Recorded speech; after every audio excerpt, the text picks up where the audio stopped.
My crazy ex-girlfriend has been stalking me, and I need advice update. She got arrested. So I never thought I'd be one of those people posting about crazy exes on Reddit, but here I am. Buckle up, because this is a wild ride. It all started about a year ago when I, 27M, broke up with my ex, let's call her Sarah. We'd been together for 2 years, but things just weren't working out. She was super clingy, always needed to know where I was, and would get mad if I didn't text her back within 5 minutes. I thought breaking up would give us both space to move on. Boy, was I wrong. At first it seemed like she took the breakup okay. She cried, of course, but she said she understood. Fast forward a week and I start getting texts at 3 a.m. like, "I miss you," and "Why don't you love me anymore?" I tried to be nice and told her we needed space, but she just kept blowing up my phone. I eventually blocked her number, thinking that would be the end of it. Nope. A few days later, I come home from work and there's a note on my doorstep. It's from Sarah. It says, "I know you're ignoring me, but I can't stop thinking about you. Let's talk." I was creeped out but figured she'd get the hint if I didn't respond. Wrong again. The notes kept coming. Then, she started showing up at my favorite coffee shop.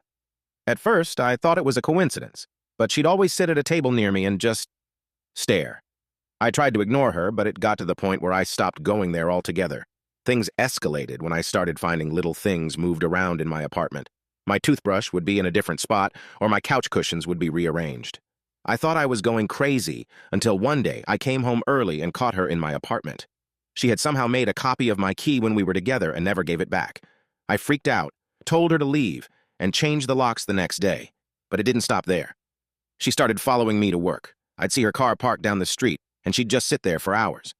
I filed a police report, but they said they couldn't do much unless she threatened me or physically harmed me.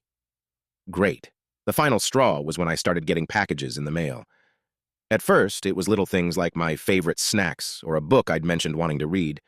Then it got weirder, like a lock of her hair in an envelope with a note that said, "So you'll always have a piece of me." I'm at my wit's end here, Reddit. I've tried blocking her, changing my routines, and even talking to her family, who, by the way, think she's just passionate. I'm considering moving to a new city, but I shouldn't have to uproot my life because she can't let go. Has anyone dealt with something like this? How do you handle a stalker ex who won't take no for an answer? Check profile for part 2.